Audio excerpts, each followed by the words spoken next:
Hi, I'm Jamie Machek with the Wisconsin Valley Library Service. For this Digital Byte, I'm going to talk about tools for people with disabilities. Most of these that I'm sharing are apps, and they are free, or they have some version of them that is free, also with a paid version. And I think these could be used when working with patrons, or they could be shared with your patrons who come to the library. All of them can be used on an Android or an iPhone. So why are we talking about this? Well, this is a graphic from the CDC website. And as you can see, we currently have in the US 61 million adults living with a disability. That is 1 in 4 adults. So again, think of these apps as tools that can be used to work with patrons who are coming in or to share with them. The first one I want to mention, and this one might be my favorite, is called Be My Eyes. And this is an app that connects blind and low vision people with sighted volunteers through live video calls. So the sighted volunteers assist with problem solving. This could be something as simple as, I can't read an expiration date on this yogurt. Can you tell me what it says? Should I eat it or should I dump it out? And that's the really cool part about this app, is that you can use it as someone with low vision, or you can be a volunteer. And when you sign up for the app, you will get a screen that looks like this. And you can choose, I need visual assistance, or I'd like to be a volunteer to share my eyesight. And you can see on the app, there's almost 6 million volunteers on the site. So again, I haven't volunteered yet, but I like this idea and I'm thinking of trying it. So I really love this. Another one is called Access Now. And this is an app that pinpoints accessible locations on an interactive map. So you can look at places like restaurants, museums, and attractions and view their accessibility ratings, or if a place is partially accessible, or if they have patio access only, or maybe they're not accessible, and then you can rate them.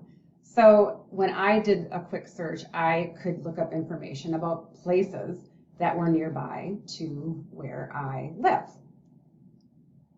A third is called Wheelmate, and it's similar to Access Now. Again, it's a free mobile app designed for people in wheelchairs who need to find accessible restrooms and parking. It also allows its users to rate restrooms and parking areas on how clean they are, how convenient they are, and how accessible. So then you know which places might be worth visiting and which places might be worth skipping.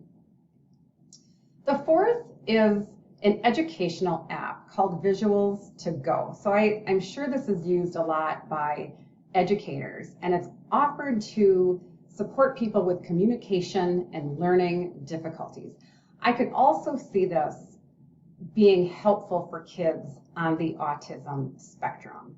And what it allows you to do is create sentences and use pictures along with the photos. On the screen is audio, so you also hear somebody speaking. So you can create a sentence such as, I want orange juice, I want milk, and you can save these settings.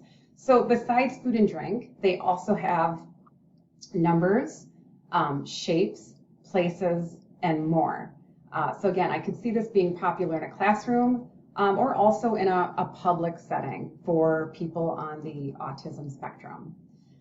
The fifth tool is not an app, but rather something that is built in to every iPhone, every iPod, every iTouch. And this is called Assistive Touch. And this helps people with physical disabilities performing functions on their devices.